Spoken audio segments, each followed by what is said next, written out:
The mini excavator bucket hung over my side yard like a metal verdict, and Denise Harrow was smiling beside it like my foundation already belonged to her, like she'd shown up to collect on a debt I didn't know I owed. Then the county inspector walked up my driveway, read 3 lines from an acceptance letter, and the smile slid off her face in front of the deputies, the contractor crew, and half her board. That was the end of it. The part that matters is how we got there. Because people like her never start with machines. Denise Harrow, they start with paper posture, tone, and accent of authority that says, you should be grateful they chose to control you politely. I'd been gone 40 minutes, enough time to buy masonry anchors, weather stripping, and a coffee that was still warm when I turned into my drive. My front door was shut, but the mudroom light was on, and that little wrongness in the house makes your stomach flip, you know? I saw wet boot prints through the glass panel, 3 sets marching toward the crawl space like someone had drawn a map of permission across my floor. I didn't rush in. I stepped back, called the sheriff's office, and told them there were unauthorized people inside my home.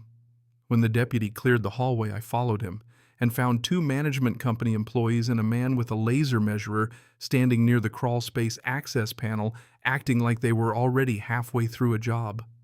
One woman held up a laminated packet and said, Emergency Infrastructure Inspection Storm Drain, Access Board Authority. I looked at her, then at the deputy, and said, I'm not in their HOA. She kept her chin high. Your parcel affects community drainage, she said, smooth as a slogan. The deputy moved them out. While he did, I snapped 2 quick photos of the top page in her packet. Parcel number wrong, PDF timestamp showing it had been generated less than 20 minutes before I got home. Evidence piece number 1, not policy improvisation. I logged the deputy's incident number, saved my camera clips, and started a timeline. Memory drifts, timestamps don't. That night I found the woman on a workshop video the management company had posted there. She was in a navy blazer telling a room full of homeowners. The association has no authority to enter non-member dwellings. Boundaries matter. I clipped that line, saved the upload metadata, and put it in a folder I labeled Hypocrisy. Next morning, a certified letter arrived demanding I sign a temporary access and remediation cooperation agreement so the HOA could enter my home, if needed, to inspect what they now called a shared drainage line beneath my foundation. The goal was simple: convert trespass into consent after the fact. I scanned the letter, photographed the certified mail receipt, and laid it beside my deed closing memo and the recorded plat. My parcel was an excluded reserve lot at the edge of the subdivision. No dues, no rules, no shared maintenance covenant. Evidence piece number 3 sat in black and white, older than the whole story they were trying to build. When I refused to sign, they quit pretending. My lender called that afternoon. I was mid-refinance. The title company had flagged a new exception, claimed access rights asserted by the HOA due to unresolved drainage maintenance. That was the real target. She wasn't trying to win an argument. She was trying to make resistance expensive. I told my lender to email everything. He did. Then my attorney, Laura Pike, pulled the affidavit. Denise had signed it herself, swearing the HOA had historically maintained drainage assets on my land. Historically, a lovely word when you need to turn a lie into a tradition.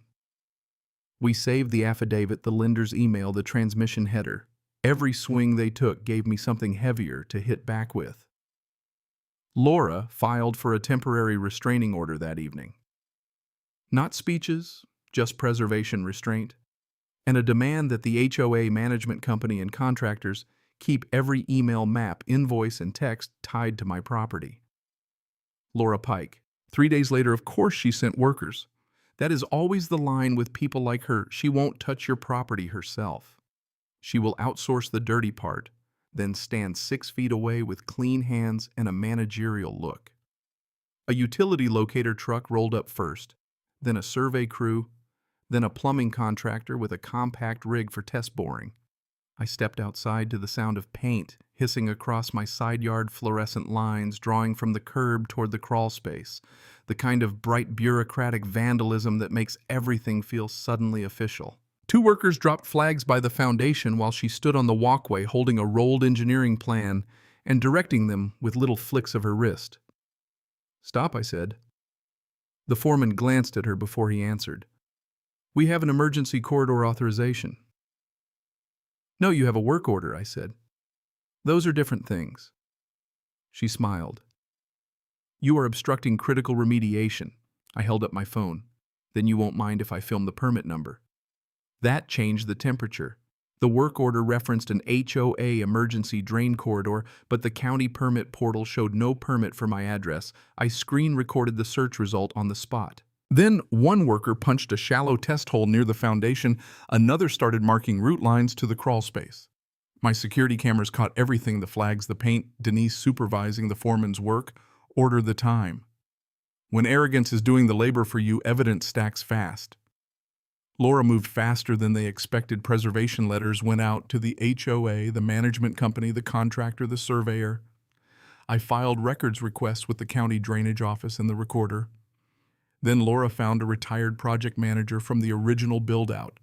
And that's where the worst surprise for them and the best twist for me showed up. The retired project manager emailed an archived plan, said a faded technical-looking PDF that made the whole narrative crumble. The drainage line turned long before my property line. The culvert was near the neighborhood entrance.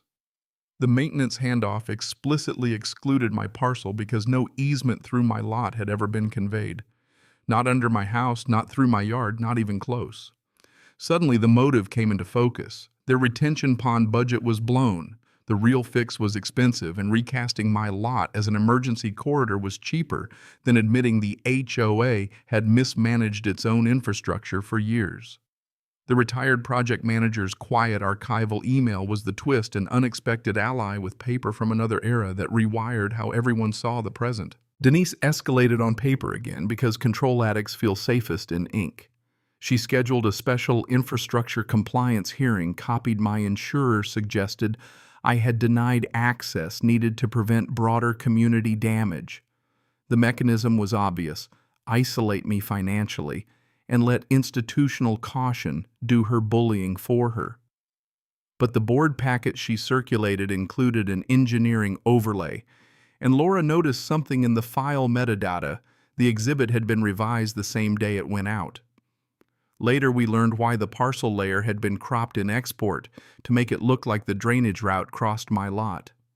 That was a tidy, cynical manipulation, and it would have been enough in a room that trusted theatrics more than records. It still wasn't the smoking gun. The smoking gun arrived in discovery disguised as confidence: an internal email from Denise to the management company the morning they entered my house. He isn't in the association, but if we classify this as emergency infrastructure, we can get inside first and sort jurisdiction later. I read it twice, then once more, just to enjoy how terminal it was. Some sentences don't need interpretation, they just end careers. The crowd scene came the next Thursday at the board meeting. She stood at the front of the clubhouse room with two board members beside her. The property manager to her left, a deputy near the back, a room full of residents, ready to absorb whatever version of reality she sold them. She talked about me like I was a blocked artery in the body of the community. Some property owners, she said, smoothing her notes, refuse cooperation even when public safety is involved. I stood up from the second row, then read the acceptance letter. I said. She looked at me with a thin smile. Laura stood beside me and held up the county document. "It becomes our floor when your client swears to rights she doesn't have," she said. The room went quiet in that satisfying way it does when theater collides with records. Laura read the exclusion language, then Denise's own email about getting inside first and sorting jurisdiction later. Denise tried to interrupt, tried to reclaim the rhythm, but once a room hears intent out loud, the costume stops working. She still tried to push. She sent the contractor crew back before the full TTRO hearing, hoping to create facts on the ground. Mini excavator survey stakes a management rep with a banker's box of files. Two deputies on scene, Denise in a cream jacket, acting like she was already halfway to vindication. The contractor had the machine idling when the county inspector arrived, walked up my driveway, held up the old acceptance letter and said, "No county easement across this parcel, no permit on file for excavation at this address. Cease operations immediately." Everything after that happened fast. Laura handed Denise's email to one deputy. My title officer on speakerphone confirmed the affidavit had triggered a false exception on my refinance and would be corrected and referred for review. The foreman shut down the excavator. One surveyor started pulling flags before anyone told him to. Denise, who'd looked so settled 30 seconds earlier, went still. We were advised this corridor was under association maintenance, she said, voice tight. The inspector didn't look at her. Then whoever advised you was wrong. That was the collapse, not dramatic, not loud, just surgical. A woman who had spent weeks weaponizing procedure had been cut open by a better one. The TTRO was entered that afternoon stop. The title exception was withdrawn. The insurer received a formal correction. The HOA rescinded every notice tied to the false drainage claim. Their contractor removed stakes, backfilled test borings, restored my side yard under documented supervision, and paid for it. Settlement discussions followed after Denise's deposition got scheduled. 2 board members hired separate counsel. The HOA covered my attorney fees, refinance delay costs, restoration, and sanctions exposure. Denise resigned before the hearing on board liability, and part of the final package barred her from serving again while outside oversight came in. That night, I sat on my back patio with Laura, 2 decent bourbons and a folder finally thin enough to close with one hand. My neighbor across the road walked over, looked at the repaired yard, and said, "So that's what accountability looks like." "Usually uglier," I said. He laughed. I did too, and that was enough celebration for me. A week later, the correction from the title company hit my inbox. Clear chain, no HOA easement, no unresolved claim.